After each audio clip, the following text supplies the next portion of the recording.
The Secrets of Star Trek is brought to you by the StarQuest Production Network and is made possible by our many generous patrons. If you'd like to support the podcast, please visit sqpn.com/give. Hi, I'm Dom Bettinelli, and you're listening to The Secrets of Star Trek, where we discuss the hidden layers and deeper meanings found in all the Star Trek TV series, movies, and more. And today we're discussing the latest episode of Lower Decks, and pardon to all the Klingons out there, titled wej Duj.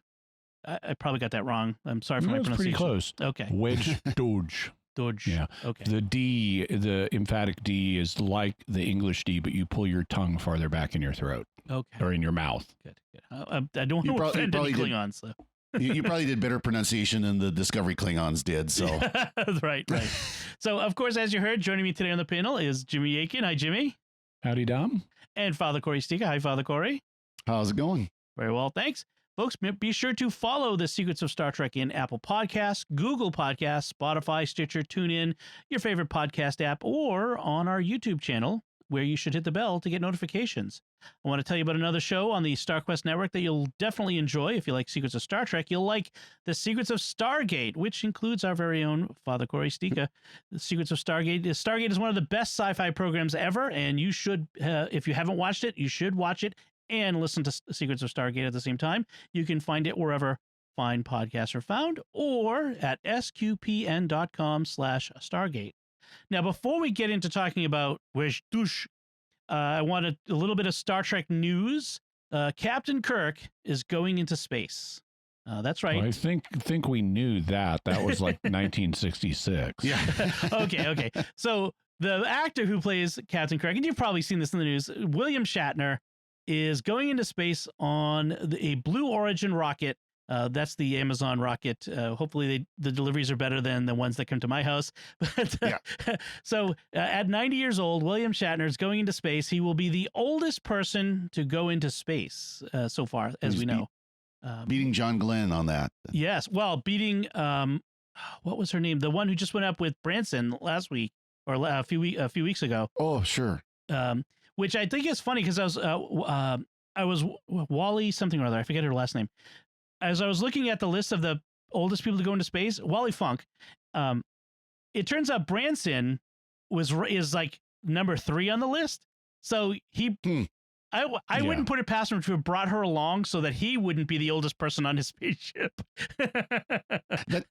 Yeah, I don't know. I mean, I can see him doing it for the pride of saying he was the oldest person in space too. That's true. But let's be honest, some of these people that do these things, they've got pretty healthy egos. So yeah, I just think it's so cool that the actor who plays Captain Kirk is going to.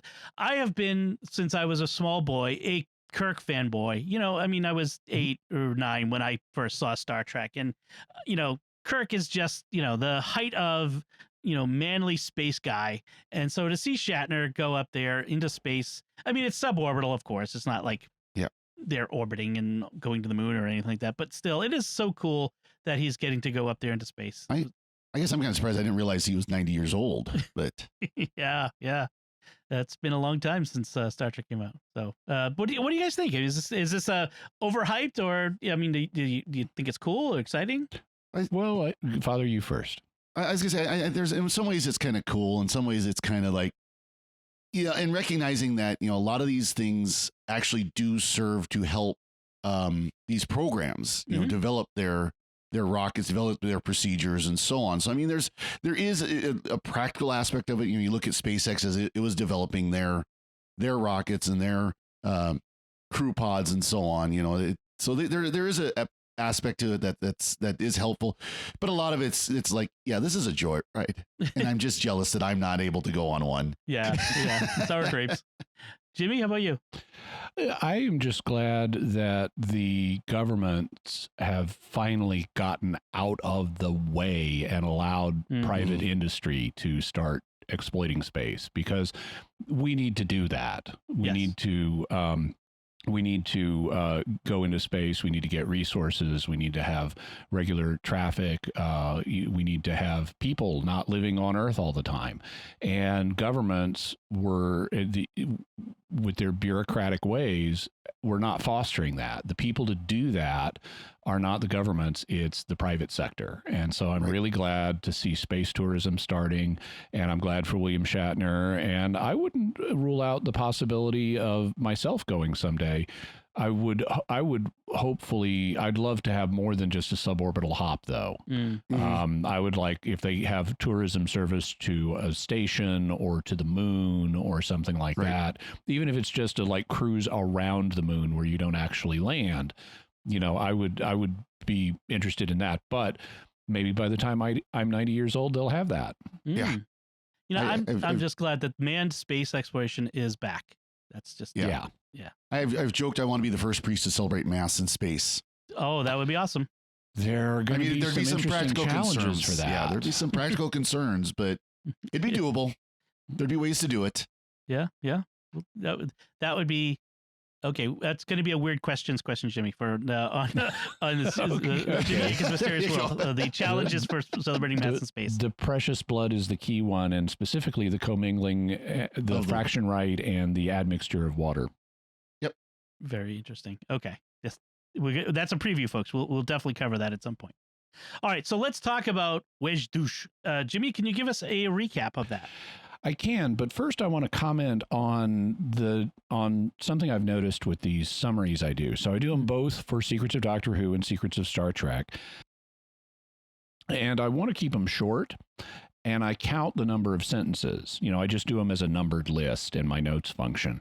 And I've noticed consistently, even though Lower Decks is half the length of Doctor Who, it requires twice as many sentences to describe what happens in an episode.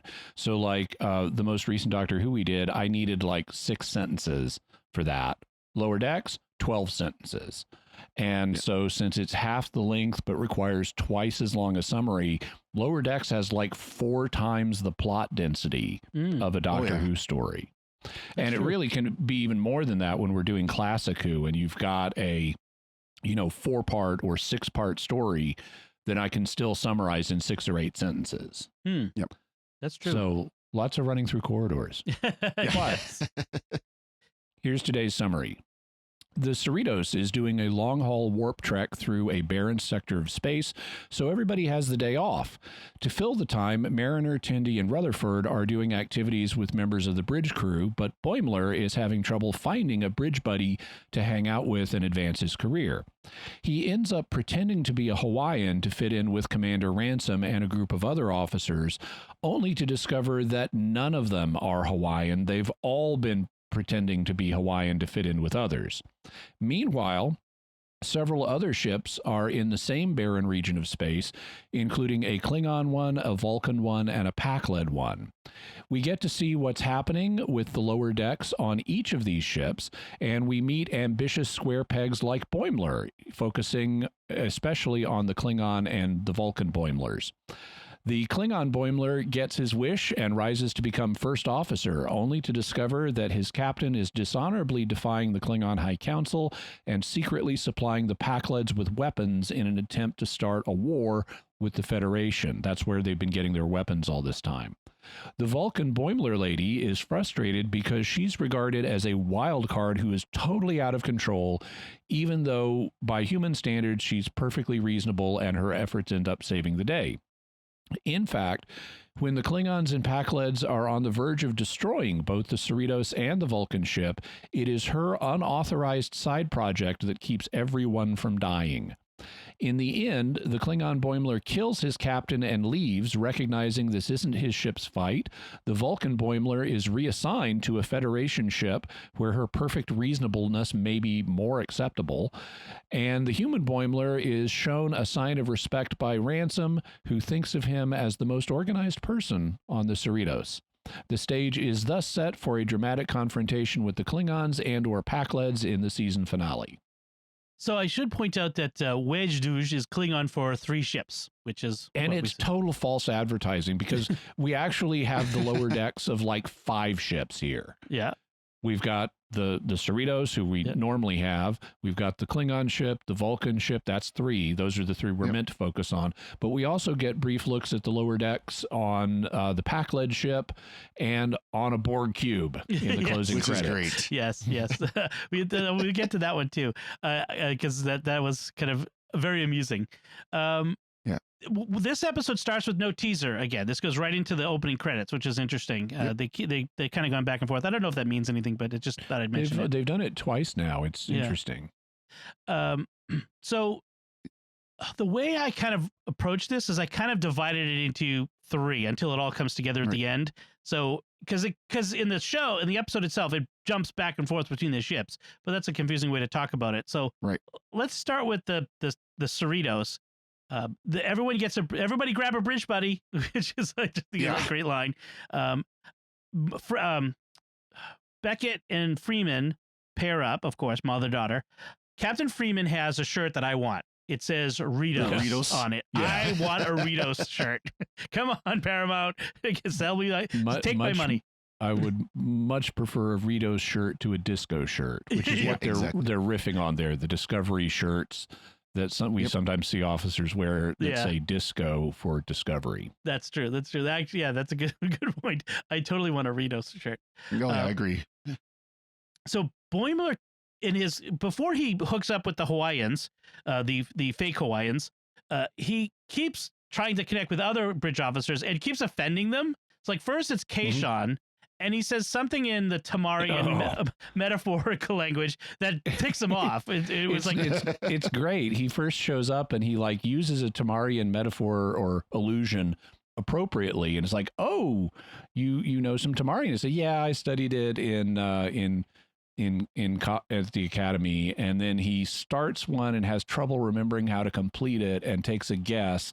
And all of a sudden, Kayshawn says, it is extremely difficult to maintain one's weight when one can replicate any food one wants.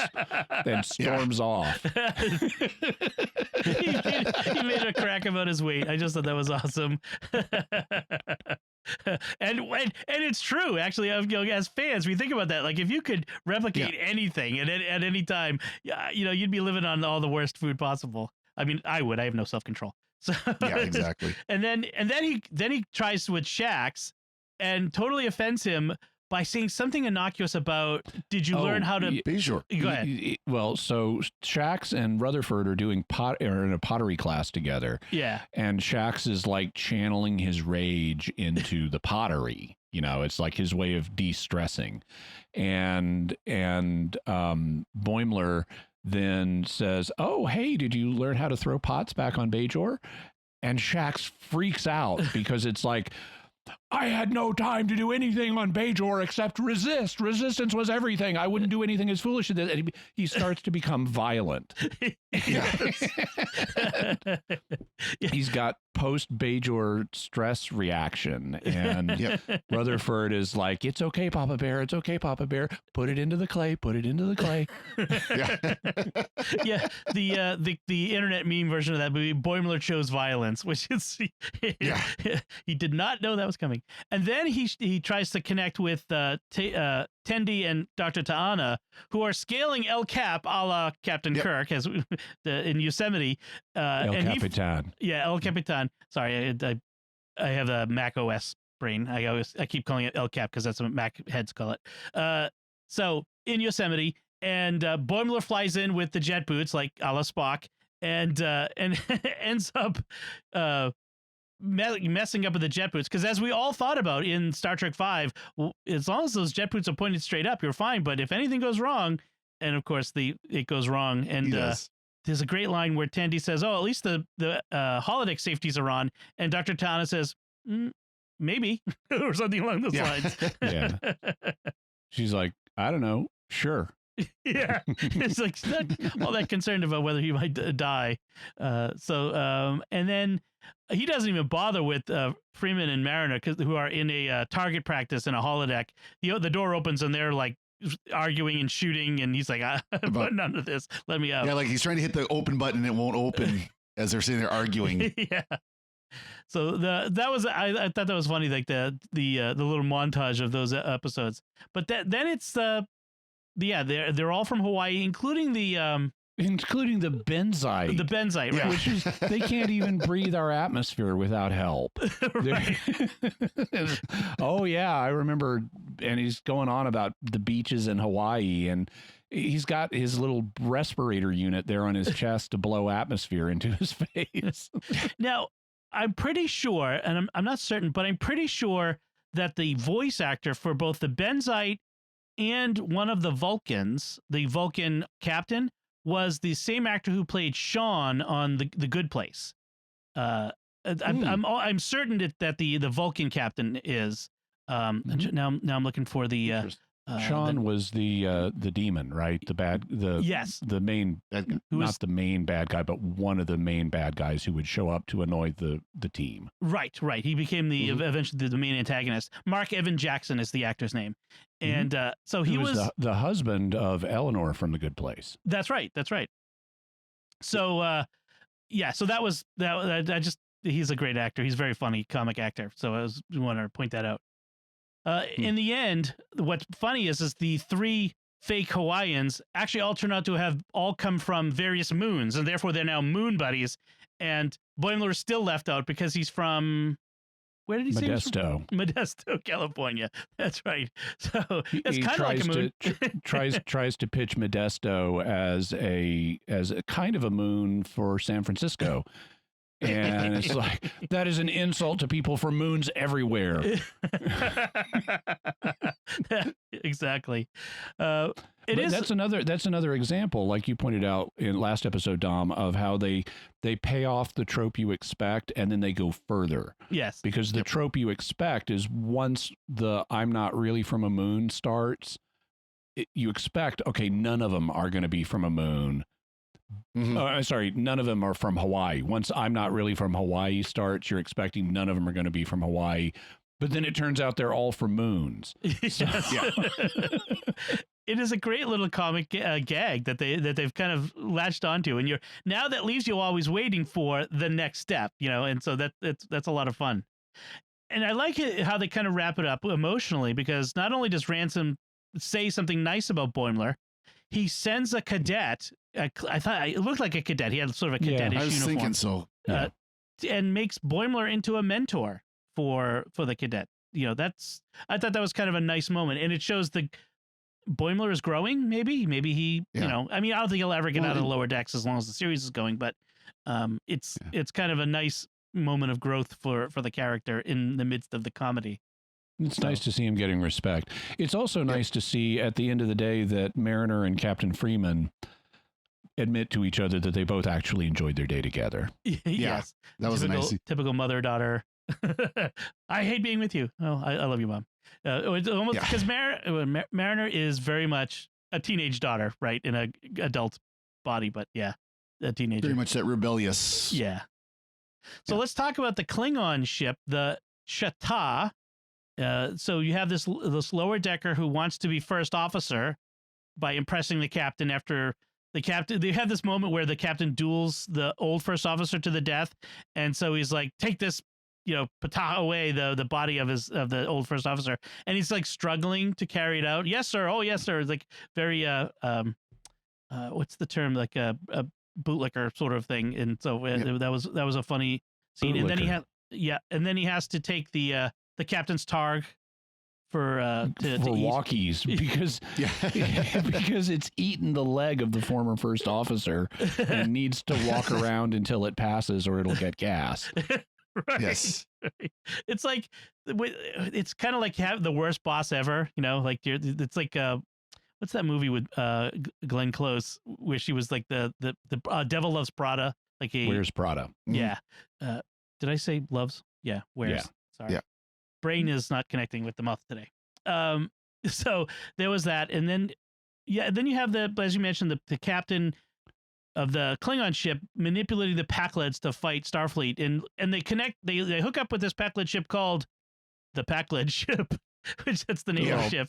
Pacled Ship, Pacled Clump Ship, Pakled. That's right. That's right.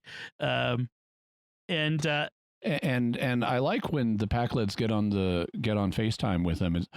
Are you ready to give us presents yet? And we have no context for that, but it turns out that makes perfect sense because he's been giving them weapons to use to harass Starfleet. And in fact, there's one particular weapon they want. They want another fancy space bomb because they tested their previous space bomb on an asteroid and it doesn't work anymore. It's broken now. That's good. The Klingon captain starts to lose his composure. It's like, it's a bomb. He can only use it once. That is funny. And this captain kind of falls into another Star Trek trope of the rogue Klingon captain, right? We saw that with Krug in Star Trek 3. We saw that in Star Trek 5 with whatever his name was. I don't remember. It doesn't really matter anymore. And we just see you see that in Star Trek, the rogue Klingon captain. And so this is along those lines. And 6, I think you mean Kang. They even play off of Star Trek 6 and the Klingon captain in that. We get the unleash the let slip and unleash the dogs of war. Yeah. Yep. Yes. Quoting Shakespeare in the original Klingon. And then we have this duel where he ends up killing the other captain and takes off.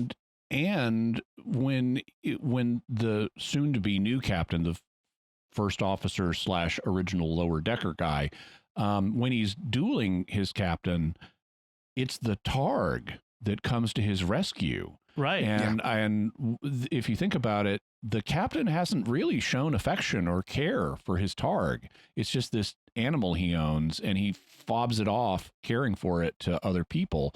And so by actually paying attention to the Targ and taking care of its needs, our lower decker, the Klingon Boimler, ends up bonding with the Targ, and the Targ comes to his defense. Yep. Targs and dogs. Against its legal owner. Yeah. Targs and dogs know who their real friends are. And then there's the Vulcan ship, the Cheval, and we have this Vulcan lower decker who goes with her feelings and gut hunches, and is I love this. And in saying that, even though she talks about her feelings, and it's like, I feel that we should do this. It's very low key. I mean, she's not a Cyrenite or anything. Yeah, she's not given over to emotion. She's still extraordinarily cool and restrained. She's just willing to say things like, I feel we ought to do this. And then she'll catch herself, I think it is logical that we do this. Right. Or I have a gut feeling, or things like that. But the other Vulcans are like, she is completely out of control. It's the contrast of you are wildly out of control with the Vulcan calm, the preternatural Vulcan calm that it's a very funny comedic clashing of what you see and what you hear. I like when her captain acknowledges that yes, she has a point, that they need to go investigate this anomaly she's detected. And the reason she's detected the anomaly, and what it is the Pacled ship. Yep. Mm-hmm. And the reason she's detected it is because she, instead of doing her boring maintenance job, she took the initiative to extend the range of their sensors. Right. And so she makes the case to the captain that now that they've detected this thing, they should investigate it. It would be illogical not to. And he agrees, and then assigns her 2 days of meditation. And she doesn't want to do that because she has this other side project that she's near completing. We don't know what it is. Turns out that is going to be extending the functionality of their shields. Right. Which is going to save them once they're in conflict with the Klingons and Pakleds. But we see her in the meditation room, and she's got a pad next to her, and she can't help working on the shield extension project. And the others are coming in and are like, if you don't meditate, it's just going to be more punitive spirituality. Yes. And she makes a really good point, which is logic is not the end. Logic is the beginning of wisdom, that there's more to come. Quoting Spock from Star Trek 6. Exactly. And because that's what Spock says to Valeris. Right. See, that's the thing I like. One of the things I like about Lower Decks is it's funny, but they mind, they respect the heritage that they have in the show, so that's really awesome. Well, one thing I thought was kind of interesting is the way that the actor voiced this character. Is it almost sounded like your Google Assistant or Siri, where the cadence is different than normal human speech. It had just kind of a different flow to it, where it wasn't a typical human speaking in a monotone. It was there's kind of that lilt, or how I can't think of exactly how to describe it, but if you've asked your assistant some questions, it'll speak in a way where it's clear that it's putting the phenomes together that doesn't quite fit kind of how humans naturally do it. And there's been a change recently with Alexa, because I have it read lots of audiobooks, or I have it read lots of audiobooks to me, but I also have it read lots of Kindle books to me, where it's using instead of being voiced by a human actor, it's using its text-to-speech synthesizer. And they've in the last month or two, there's been a change that downloaded in the background to how it inflects things. And so to spice it up a bit, because it's a very normal, calm delivery, and they decided to try to give Alexa more emotion. And so it looks now for words and inappropriately makes certain sentences dramatic. So I'll be listening to some analytical text about, history of science or something, and then she'll say something, and she'll be going along normally, talking about how the atom is believed to be composed of three fundamental particles, the proton, the neutron, and the electron. But then in the 1960s, some scientists began proposing that protons and neutrons were actually made of quarks. And it adopts this hostile, dramatic tone all of a sudden out of nowhere. And it's like, guys, it's comical. Put it back the way it was. Just because it says "but then," it doesn't mean it's a dramatic change. Yeah. That's funny. So yeah, we need to Lynn to voice the echoes in the series. So she had her side project turns out to be this regenerative shielding that she had a hunch would be needed, and that's what saves them all. But nevertheless, Vulcan's being very stodgy and rigid. She's being reassigned to a Starfleet vessel, and my guess is, I wonder which it's going to be. Yeah, exactly. Yeah. We have a new regular character that's going to be on Lower Decks, which I think will be fun to have a Vulcan in there. At least a guest character. I hope it'd be nice if they make her a regular. Yeah. And of course, you mentioned the two other Lower Decks, the Pakled Lower Decks, which basically consisted of a bunch of them sitting around. And that was great. I am hungry. You should eat. You are smart. And in the background, the klaxon is going, "Red alarm, red alarm." I love the red alarm. That's great. It's just so blah, like red alarm. So someone on Reddit took it right out of the audio stream and edited it so it's just that, just the red alarm, and put it out as a ringtone. So I want to use that as my my text alert, my text message alert. Red alarm, red alarm. I might slip that in as my wife's alarm clock sound, and then she'll kill me. This is my last episode, folks. That was really funny though, the way that, and then it's what great writing on this show. I mean, red alert. Okay, so the Pakled version is going to just be red alarm. Yeah. Well, and then the weapon wasn't a bomb; it was a boomer. Yes, they call it a boomer. We need another boomer. Right. And then, of course, the fifth one you mentioned, Jimmy, is the Borg ship, which doesn't figure into the plot at all. But we have to see, what is Lower Decks on a Borg ship like? And it's just a bunch of drones plugged into their alcoves, standing there doing nothing. Yeah, during regeneration. And unlike all the other Lower Decks we've seen, they have like no drama going on Lower Decks on the Borg cube. Yes, well, that's the point. The entire Borg cube is the Lower Decks. There are no upper decks. Except the Queen. Except the Queen. Yeah. Right. Everything else is Lower Decks. So, and they committed to that joke through the entire credits, was the bleeping of the Borg stuff and nothing else. And so that I just love that. Yep. Nothing changed. Yeah, like that commitment to the joke, which was good. So anything else about this episode you wanted to say, Father Cory? I think we covered pretty much everything. There's Boimler was worried about being demoted if they find out he's not really from Hawaii and being demoted and put on a penal colony where we have to mate with the enemy to form new civilizations. Right. That's random. Yeah, that is pretty random. Jimmy, how about you?